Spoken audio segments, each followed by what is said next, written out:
Good morning and welcome to the 7th edition of the RHT CABA Asean Summit. This event has been made possible by RHT Law Asia as part of One RHT, in conjunction, of course, with the China-ASEAN Business Alliance. Please welcome Professor Walter Woon. Good morning, Minister Indrani. May I say what a pleasure it is to see you again, if only virtually. Any little bit that we can do to retard climate change is to be welcomed. The theme for this year's summit, Advancing Towards a More Sustainable and Resilient Future, is an important and timely one. You know, as we do things nowadays, we have to flash the poll screen to you. Now, we're doing this for the 7th year in our 10 years of existence as a law firm. From New Zealand's perspective, we have been champions of free trade. Basically, digital connectivity for the whole region, Sabah, Sarawak and Peninsula. Many of the key functions of government are actually devolved to the local government.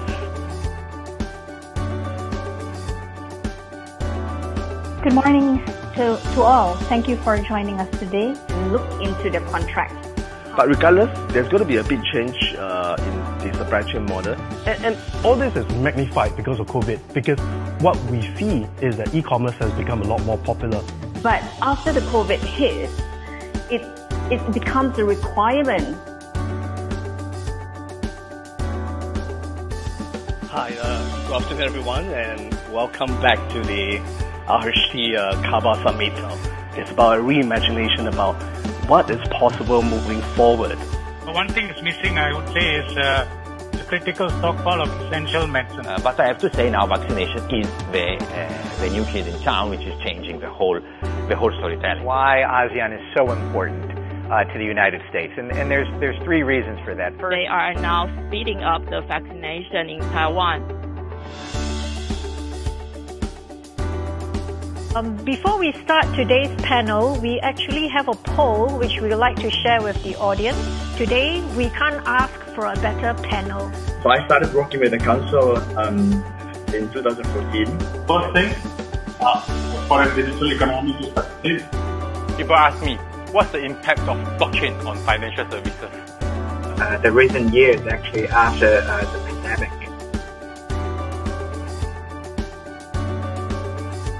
Hi, ladies and gentlemen. Good afternoon to all of you. Energy is now the key focus. And we're continuing to grow now, moving about 1 container out of every 10. We've successfully done that. We've incorporated some of the newer technologies around blockchain, distributed ledger architecture. We also operate in Indonesia, which is home to 1/3 of the remaining rainforest left in the world. And because of this, we are trying to leverage on our experience. We hope that we will be able to roll out our technology very soon. We aim to have 10,000 charging points in Singapore alone.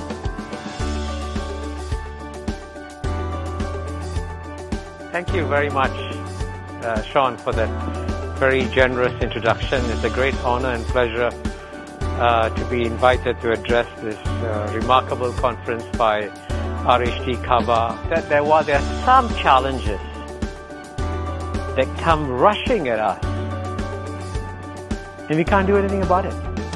But there is one great disruption that is almost certainly going to come our way, and this is something that we can do.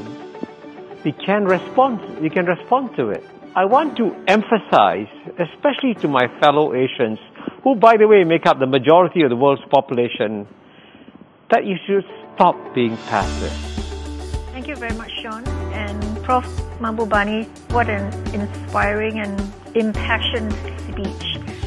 I think the time has come to close today's event.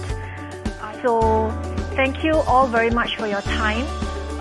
If there are any ways we can collaborate and work together, please do reach out to us, and we look forward to working with you, learning together and growing together. Have a good evening and stay safe, everyone.